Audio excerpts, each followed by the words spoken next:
జగన్ ఉన్నప్పుడు మాకు డబ్బులు 16 సంవత్సరాలు ఉన్న 50 సంవత్సరాలు ఉన్న వాళ్ళకి అందరికీ వేసాడు.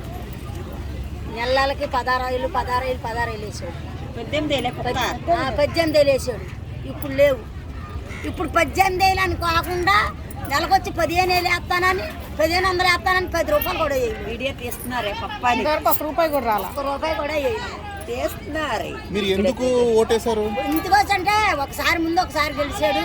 ఈ చుట్టుకాడ గెలిస్తే కొంచెం ఏదో కళ్యాణ్ ఉన్నాడు. కళ్యాణ్ ఎవరు? పవన్ కళ్యాణ్ కాదమ్మా, పవన్ కళ్యాణ్ చూసి మీరు ఓటేశారా? ఇప్పుడు మీరు ఇన్ని సంవత్సరాలు 4 సార్లు సీఎం అయినాడు చంద్రబాబు నాయుడు. ఆయన మోసాలు చేశాడు, నమ్మి మళ్ళీ ఎట్ట ఓటేశారు మీరు? సరే చేశాడు. ఇప్పుడు మరి ఈయన ఒక సపోర్టే ఉన్నాడు కదా. ఎవరు? కళ్యాణ్ బాబు. ఆల్రెడీ ఆయన పవన్ కళ్యాణ్ ఆయన నా సపోర్ట్ ఉన్నాడు చెప్పి ఓట్లేశారు. పోనీ ఇప్పుడు ఏమైనా ఆయన పట్టించుకున్నాడా? ఆయన సినిమాలు తీసుకోవడానికే సరిపోయింది కదా.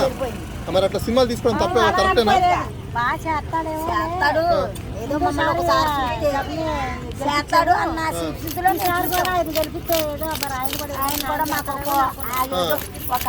సో అయితే ఇప్పుడు ఆయన కూడా మోసం చేశాడా? 3 సిలిండర్ అన్నాడు సంవత్సరానికి. ఒక 50 మంది ఉంటున్నారు. ఒక సిలిండర్కి వేస్తున్నాడు, మొత్తం పోతున్నాయి. ఏది వేసేసాను అయిపోయింది, సిలిండర్ మొత్తం వదిలేసాను అంటున్నాడు.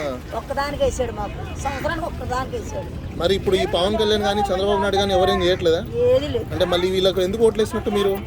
ఏం కదా, ఒకసారి చూసాం కదా, ఆయన చూస్తాడేమో మమ్మల్ని. మేము పేదవాళ్ళు, సందర్భట్టి బతికేవాళ్ళు మేము. మాకు సందర్భం లేకపోతే మాకు తెలియ జీవనం చంద్రమే. ఇది కూడా తీసేయాలంటే ముందు ఒకసారి జగన్ వచ్చి చంద్రబాబు నాయుడు వచ్చినప్పుడే తీసేయాలని పెట్టాడు.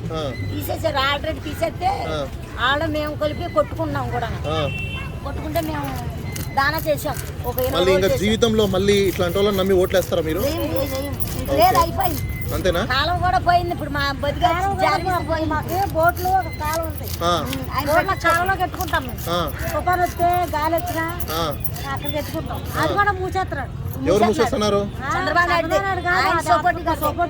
ఎవరు ఎందుకు మూసేస్తున్నారు అంటే ఆయన అంటే పట్టా తెచ్చుకున్నాడంట.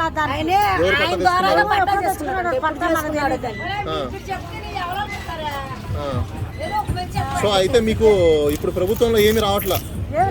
మీకు సబ్సిడీలు కానీ మత్స్యకారులకు ఎటువంటి బెనిఫిట్లు లేవు. మీ జీవితాలు ఇట్లే ఉన్నాయి. కొన్ని మీ పిల్లలకి చదువులకి స్కూళ్ళకి కానీ బెనిఫిట్లు కానీ ఏమైనా వస్తున్నాయా? అందరికి కూడా లేదు. అవి కూడా వేసాడు.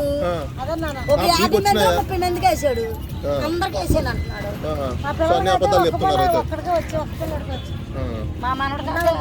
సో మీ ఊరు ఏ ఊరు? తునియా? ఇక్కడ ఏం చేస్తున్నారు?